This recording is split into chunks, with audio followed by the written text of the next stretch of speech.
మీరు e commerce కానీ లేదా ఆన్లైన్ ఫుడ్ డెలివరీ బిజినెస్ ప్రారంభించే ముందు ముఖ్యంగా మనం డొమైన్ నేమ్ అనేది ఎంపిక చాలా ముఖ్యం. అదేవిధంగా డొమైన్ నేమ్ అనేది మన ఇండియాలో ఇంటెలెక్చువల్ ప్రాపర్టీ ప్రాబ్లం లేకుండా, అంటే ట్రేడ్ నేమ్ రిజిస్ట్రేషన్ అంటే బ్రాండ్ నేమ్ రిజిస్ట్రేషన్ ప్రాబ్లం లేకుండా చూసుకోవాలి. ఎందుకంటే ఇంతకుముందే అదే నేమ్ మీద ఎవరైనా రిజిస్ట్రేషన్ ఉంటే మనకి ఎలిజిబిలిటీ ఎవరు రిజెక్ట్ చేస్తారు.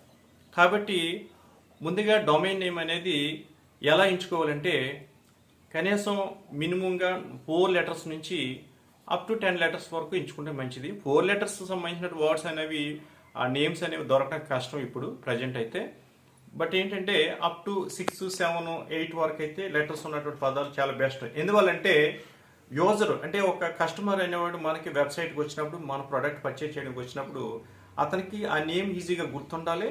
అదేవిధంగా తొందరగా టైప్ చేయగలగాలి, స్పెల్లింగ్ ప్రాబ్లం లేకుండా, ఇబ్బంది పడకుండా, యూజర్ ఇంటర్ఫేస్ అనేది ఇబ్బంది లేకుండా వాళ్ళ వినియోగదారుడికి అనుకూలంగా ఉండేటట్లుగా ఎంపిక చేసుకోవాలి.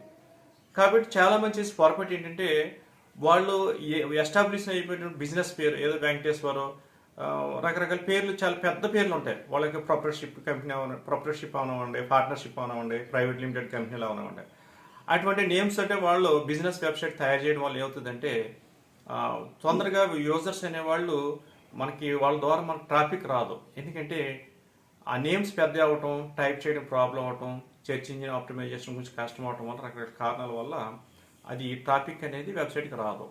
మరి ఎలా ఇటువంటి నిర్ణయం తీసుకోవాలో తర్వాత వీడియోలో మనం చూద్దాం.